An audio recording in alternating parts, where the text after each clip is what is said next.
let's check in with Good Housekeeping's editor-in-chief, Rosemary Ellis, and the guru of good health, Dr. Mehmet Oz. It's great to have you here, Dr. Oz. Thanks so much for joining us. You know, this entire show is dedicated to anti-aging, a topic that every woman cares a lot about. And in fact, we just finished our first ever anti-aging skincare awards, but we're here to find out even more from you today. You're a cardiothoracic surgeon, and yet your passion is to teach us how to age well and even how to turn back the clock. What are the 5 most important things that we can do? Well, as a preamble, let me say we have a lot of misperceptions about what aging really is. Aging is not about avoiding any breaks and fractures and cracks in your body or your skin. It's about understanding that your body can always repair the damage that's done if you've provided the right infrastructure for it. And so there are 5 tips, very concrete things. People want to get their pens out right now and write them down. Easy, proven, reproducible ways that you can live longer and better. Enjoy the process while you're living those extra years, and you'll look better too. Number 1, without any question, the biggest ager of all is hypertension. Now, high blood pressure does a couple things. High blood pressure is like a fire hydrant squirting off the very thin, delicate, Teflon-like lining on the insides of your arteries. When you scrape off that artery lining, the body has to repair it. It repairs it with the body's plaster. Like if I scratched that wall behind me, we repair it with plaster. The body's plaster is called cholesterol. And so if you don't have any damage to the artery, you don't need to repair the artery, so you don't care about your cholesterol. So you stop that cascade that happens so frequently. So number 1 is blood pressure. Number 2 is cigarette smoking. I'm not gonna spend much time there. Those little vertical lines you get around your lips. Everybody knows this, right? Number 3 is a diet that you love. We'll come back to specifics on diet, but you've got to adore it or else you won't stay on it. I'm not interested in the wind sprint here of good health. I want you to run a marathon of living longer. 4, you got to have some exercise plan that makes sense for you. And 5, a stress management program. Not stress reduction, because you can't get rid of stress in life. You got to manage the stress differently. And the best way to do that, Rosemary, is deep breathing. Let's do it right now real quick. We're going to do it at a count of 8, 4 in, 4 out, okay? Take a deep breath in, put your right hand on your stomach so we can watch, everyone watch together. Watch my hand go out. Deep breath in, 1, 2, belly goes out, 3. The belly button's way out there now, a little bit of aching in here, and then exhale, let it roll down, 6, 7. Now, suck the belly button towards your spine, 8. Let me do it again. And that deep breathing exercise done 10 times will allow you to sit in a very tense meeting where you just want to strangle the person opposite you, and instead you say, JB, I'm okay with that, because I'm there. Great. Now, let's talk more about anti-aging foods. You mentioned that a minute ago. What are the real powerhouse foods that combat aging in our bodies?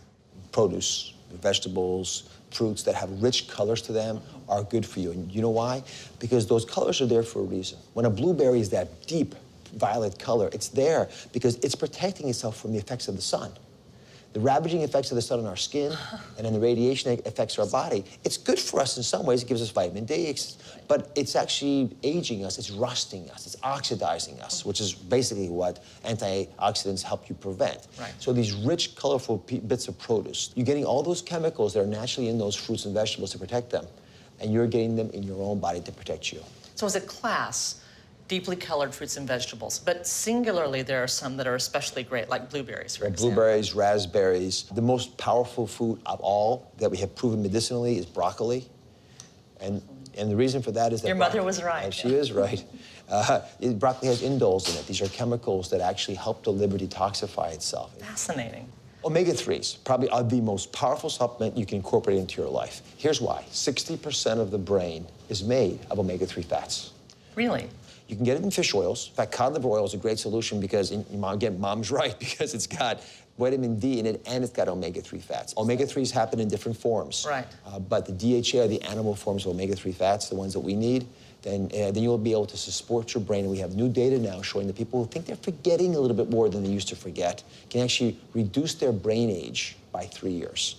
You can make yourself think younger by taking omega-3s. You also reduce arrhythmias of the heart, irregular heartbeats. We also think you may impact on cancer rates, and we also know that you impact on joint aches and pains. So there's a whole myriad of reasons why omega-3s make sense because they reduce the inflammation in the body. They're the healthy fats. Great advice. There are emotional components that affect aging too, I know. The social connections that you have, the relationships, but how important is that really? I went with Dan Buettner, who's a good friend, and an investigator of blue zones. A blue zone is defined as a population that lives to age 100 a lot. So, for example, Costa Rica, Okinawa, Sardinia. When you look at these societies, they do a bunch of things differently. But one of the most common traits we always see is community. When people get older, they have a role in society. And very fundamentally, what I figured out, my mom could have told me this too, is that if your heart doesn't have a reason to keep beating, it won't. And so in these societies, they have purpose, they have mission, they have drive. There's a reason to get up in the morning, and so they do. And that creates this continuous cascade of joy and vitality that allows them to live into their hundreds with the health that they crave. How do we extrapolate that for a 35-year-old mom who is married and has 2 kids and works? How do you incorporate that into a crazy, busy life that most of us lead? 2 big messages for moms especially. Number 1, it's not about time management, it's about energy management. If the things you're doing are giving you chi, giving you energy, keep doing them. So if you're volunteering at the PTA or you're involved in some kids activity and it gives you joy and bliss, keep doing that, because that's not what you want to cut out of your life. Right.